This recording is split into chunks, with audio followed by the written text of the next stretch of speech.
Alright guys, so this is part 2 of the exercise guide. So in this video, you will see all of the major upper body movements that you'll see over the next 4 weeks. This first exercise is the bent over row. So you want to place your feet, I like to place them about hip width apart. And you're going to bend over at the hips enough so that your torso is just about parallel to the floor. So pushing my butt back and putting all my weight into my hamstrings and my glutes so I shouldn't feel any kind of pain or discomfort in my lower back. I'm keeping my head down so my neck is in alignment with my back so I'm not lifting my head up here. I'm going to keep my elbow tight to my body throughout the whole movement. My palms are facing inwards towards my body. I'm keeping my core engaged and tight, and I'm pulling my elbow back just until the back of my arm is just about in line with my back.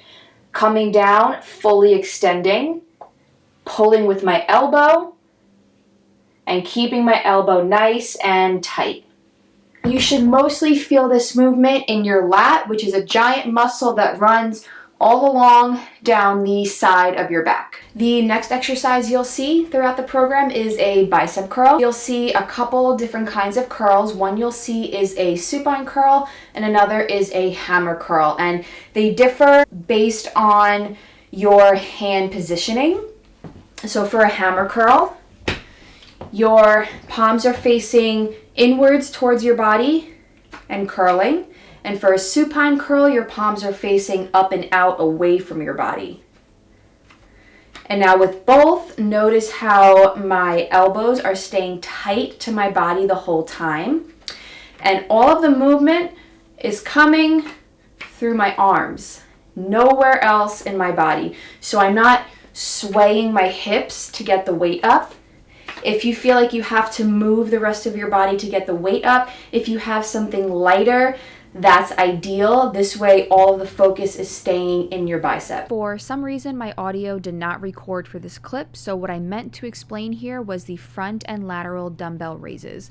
I switched to a lighter weight here because this exercise tends to be more difficult and usually requires less weight in order to keep the focus on just the shoulder. For both the front and lateral raises, I start with a slight bend in my elbow versus starting with the elbow joint locked out. In both raises, you'll see that I bring the weight up just until shoulder height.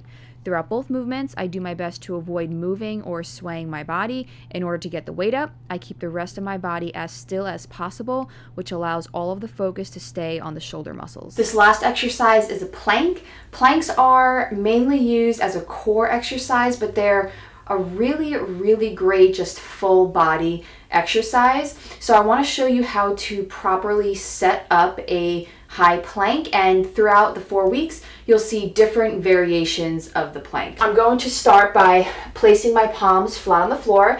My hands are going to be directly underneath my shoulders. I'm keeping my butt in line with the rest of my back, so I don't want it to be too high, but I also don't want to bring my hips too low here. I'm digging my fingertips into the floor, I'm digging my toes into the floor, and I'm keeping my glutes and my quads active and tight. I'm engaging my core, keeping my midsection tight, and my head I'm keeping down. I'm not cranking it up, but I'm also not tucking my chin too much here. In the program, when we do different plank movements, the main thing you want to keep in mind is you want to keep your hips as still as possible and as square to the floor as possible.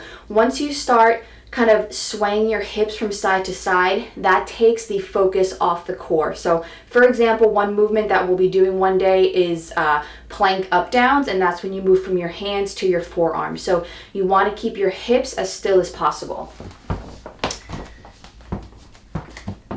So starting on the palms of my hands, moving to my forearms, and back to my palms. Notice how my hips didn't really sway from side to side. I have to go nice and slow in order to keep them still and to keep the focus on my core and to keep it engaged throughout the whole movement.